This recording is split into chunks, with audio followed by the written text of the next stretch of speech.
Welcome to 10 Minutes a Day, a daily reading of the Catholic Church's social encyclicals. Today we continue with Mater et Magistra, written by Pope John XXIII in 1961. What then of that social economic principle so rigorously asserted and defended by our predecessors, man's natural right to own private property, including productive goods? Is this no longer operative today, or has it lost some of its validity in view of the economic conditions we have described above? This is the doubt that has arisen in many minds. There is no reason for such a doubt to persist. The right of private ownership of goods, including productive goods, has permanent validity. It is part of the natural order, which teaches that the individual is prior to society, and society must be ordered to the good of the individual. Moreover, it would be quite useless to insist on free and personal initiative in the economic field, while at the same time withdrawing man's right to dispose freely of the means indispensable to the achievement of such initiative. Further, history and experience testify that in those political regimes which do not recognize the rights of private ownership of goods, productive included, the exercise of freedom is almost in every other direction is suppressed or stifled. This suggests surely that the exercise of freedom finds its guarantee and incentive in the right of ownership. This explains why social and political movements for the harmonizing of justice and freedom in society, though until recently opposed to the private ownership of productive goods, are today reconsidering their position in the light of a clear understanding of social history, and are in fact now declaring themselves in favor of this right. Accordingly, we make our own the directive of our predecessor Pius XII. In defending the principle of private ownership, the Church is striving after an important ethico-social end. He does not intend merely to uphold the present condition of things as it were an expression of the divine will, or to protect on principle the rich and the plutocrats against the poor and the indigent.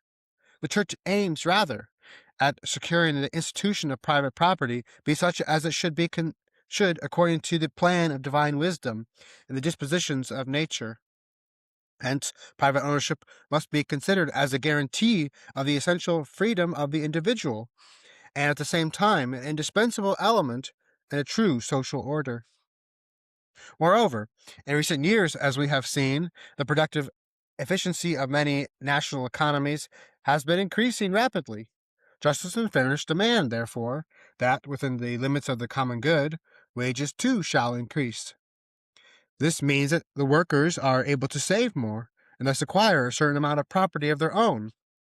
In view of this, it is strange that the innate character of a right which derives its force and validity from the fruitfulness of work should ever be called in question. A right which constitutes so efficacious a means of asserting one's own personality and exercising responsibility in every field, and an element of solidity and security for family life, and of greater peace and prosperity in the state. But is it not enough to assert that the right to own private property and the means of production is inherent in human nature? We must also insist on the extension of this right and practice to all classes of citizens.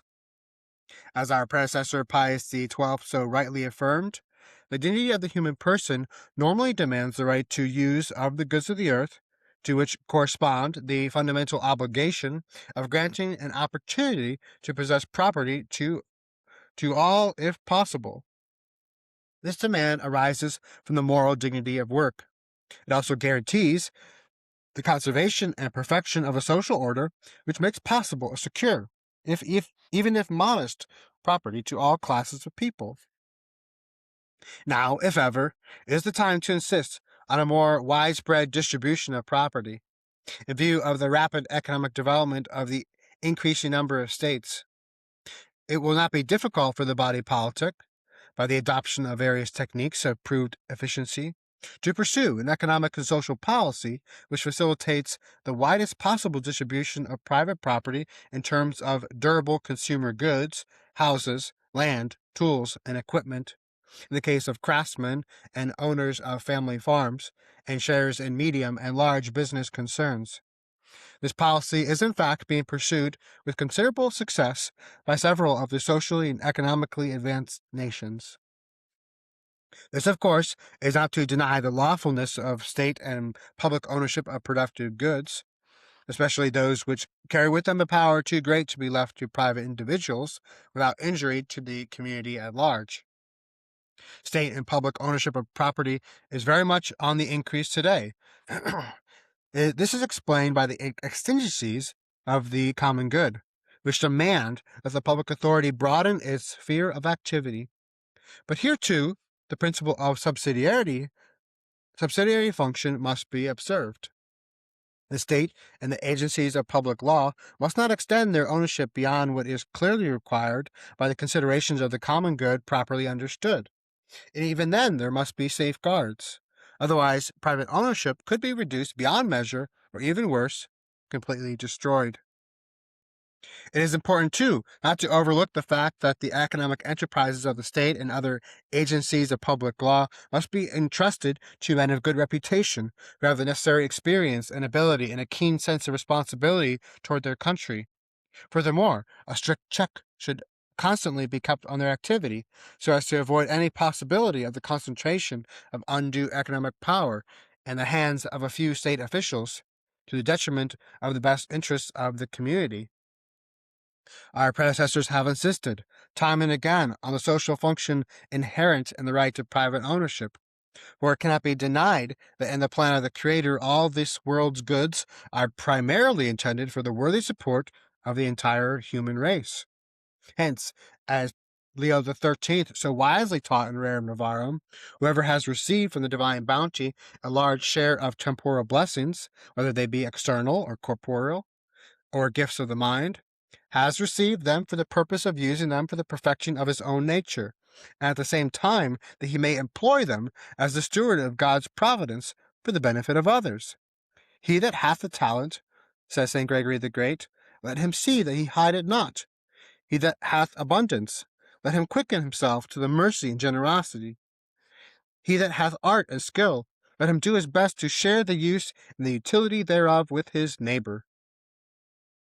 In recent years, the state and other agencies of public law have extended and are continuing to extend the sphere of their activity and initiative. But this does not mean that the doctrine of the social function of private ownership is out of date, as some would maintain. It is inherent in the very right of private ownership. Then, too, a further consideration arises. Tragic situations and urgent problems of an intimate and personal nature are continually arising, with which the state, in all its machinery, is unable to remedy or assist.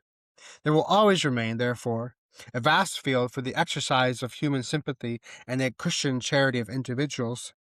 We would observe, finally, the effort of individuals or of groups of private citizens are definitely more effective in promoting spiritual values than is the activity of public authority.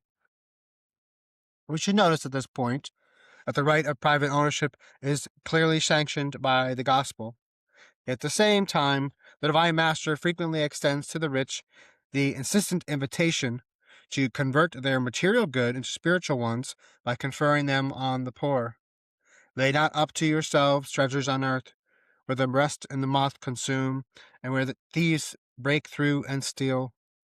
But lay up to yourselves treasures in heaven, where neither the rust nor moth doth consume, and where thieves do not break through nor steal. The Lord will look upon the charity given to the poor as given to himself. Amen, I say to you, as long as you did it to one of these of my least brethren, you did it to me. Section 3. Aspects of the social question.